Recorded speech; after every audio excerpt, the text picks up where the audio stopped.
and welcome back to another video. If you're new here, my name's Lydia and I'm a biology graduate studying medicine as a second degree in the UK, and I am vlogging and documenting my way through medical school. Currently I'm in my third year and today I'm going to be letting you know my third year exam result. I was going to apologise for the mess, but I have tried to make the background look a little bit presentable. Behind the camera is chaos. I've actually just moved into a new flat. It's an unfurnished flat, so we really don't have any furniture at the moment because we've moved from like studenty accommodation. Facebook Marketplace is the Wild West. We're trying our very best to get furniture together, but right now we are sleeping down there on a mattress on the floor because we don't currently have a bed frame.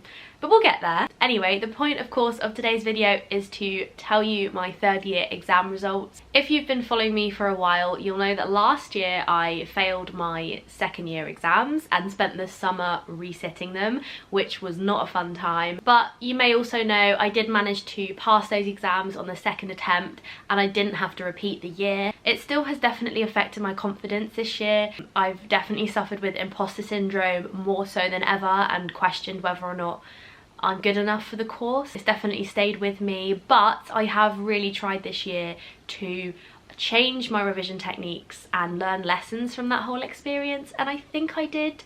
But today I'll go through my results with you and we can see how I actually did in my third year exams and whether or not I have progressed to fourth year or if I'm going to have to do it all again. So before we go through the results, let's actually just talk about the exams that I sat. So the first portion of the year was a research project. I did a research project in palliative care. I did a service evaluation where I surveyed all of the staff in the ICU at Southampton General, basically asking them about their experiences of palliative care, what they thought about the quality of palliative care at the hospital, and whether or not they felt like the palliative care team had a role in the ICU. And that was a really good experience. I absolutely loved doing the research, and I also got to go to a conference in Edinburgh and present my research there, which was amazing. And it was also just a nice way to round off that whole project experience. But I don't think I ever told you my grade, so I will tell you that as part of today's results day video. And then this summer we had two big sets of exams. We had the OSCEs,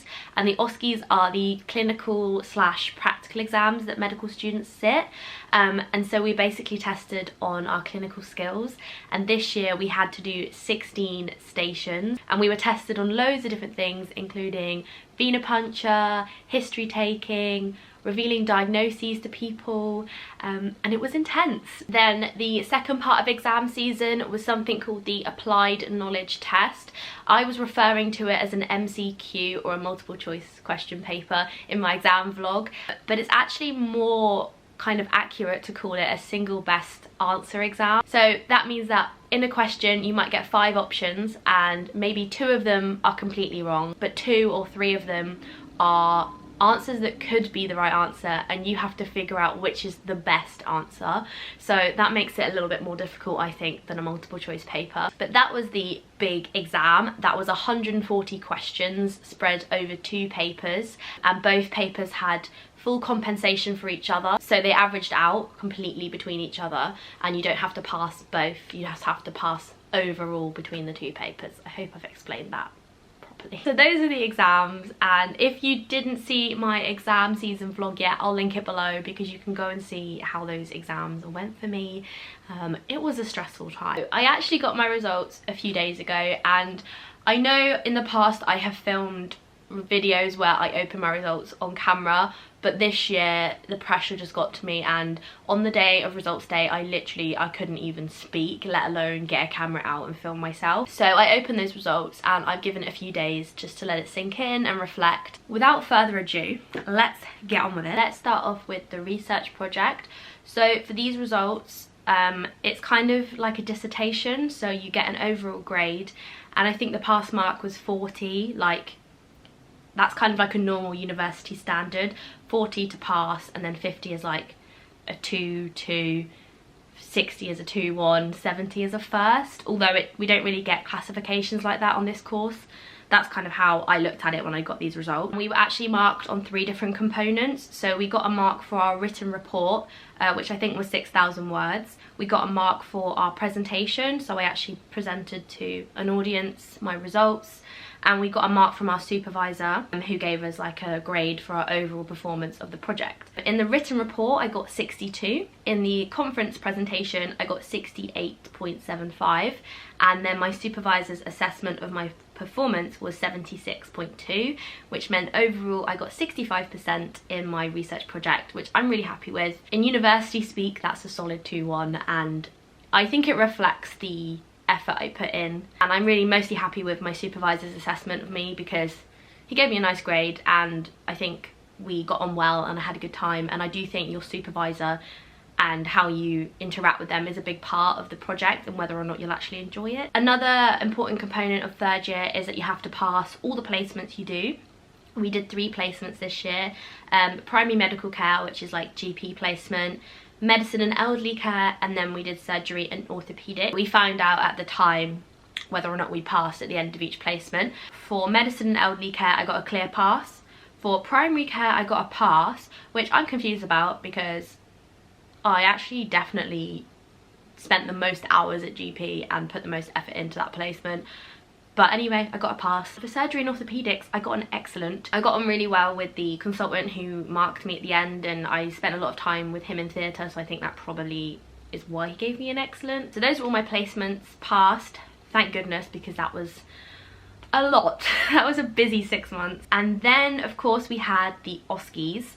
So for the OSCEs, we had 16 stations, like I mentioned. To pass, you have to get the overall pass mark, and you have to pass at least 13 out of 16 stations. So in theory, you can fail 3 and still pass the OSCEs. In the OSCEs, the pass mark was 48, and I got 60% overall. So I passed the OSCEs. And if we look at the OSCE breakdown, so we actually got sent each station whether we passed or failed, and we also got sent cohort data and individualized feedback, like tiny little sentences that the examiners jotted down at the end of our stations. They only get like 1 minute to write feedback, so it wasn't like the most thorough feedback, but it was helpful.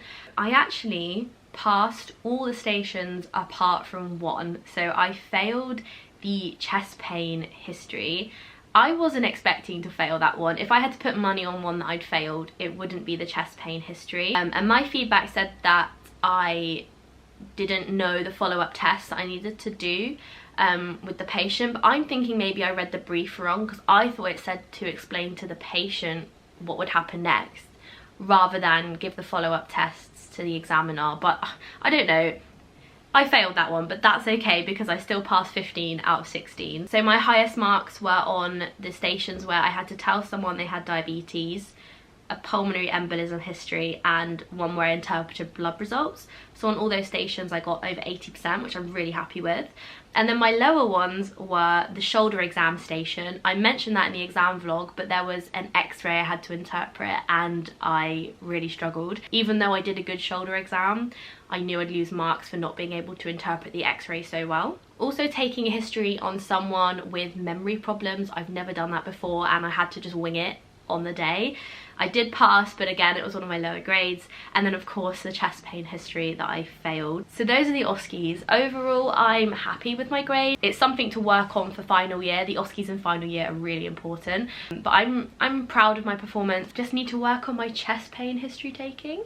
Weird, because I thought I had that down, but apparently not. Yeah, I do think that my strengths are maybe my conversational skills and my people skills. I think my weaknesses are probably in my confidence when it comes to being direct with management plans, and also things like interpreting x-rays. I definitely need to practice, but overall I'm happy with my performance in the OSCEs. Okay, moving on now to the exam results. These were the big ones. These were the ones I was absolutely terrified about. I can't tell you how many sleepless nights I had in the lead up to the results day, and I just felt on the days I was like changing answers that I shouldn't have changed and coming out and comparing answers with other people, which I know you shouldn't do, but I was just like, I've let myself down. So these are my results. For the multiple choice paper, the pass mark was 82 out of 140. That's the raw mark, which means that this year the pass mark was just over 58%. So there were 2 papers. In the first paper, which was definitely my weaker paper, I got 46 out of 70. And in paper 2 I got 53 out of 70, which means overall I got 99 out of 140, which means I passed my exam. The pass mark was 58% and I got 70%. I'm so happy, guys, you don't understand. When I read those results, I was sat outside Winchester Cathedral because I had to go for a walk, I couldn't stay in, and I just had this feeling I'd failed again. I really did, and I really didn't trust myself. And so to get 70% after all that and like pass by quite a clear margin, I'm just so proud of myself. I couldn't believe it, and I think I definitely feel a sense of like, I know what I need to do now in this course and I can do it. And I don't want to get emotional again, but like, it's been a tough year, and so to get that score at the end of it has been amazing and such a huge relief. That's it, I've passed my 3rd year exams and I am now in my 4th year, my penultimate year of medical school. I can't believe it, I actually can't believe it.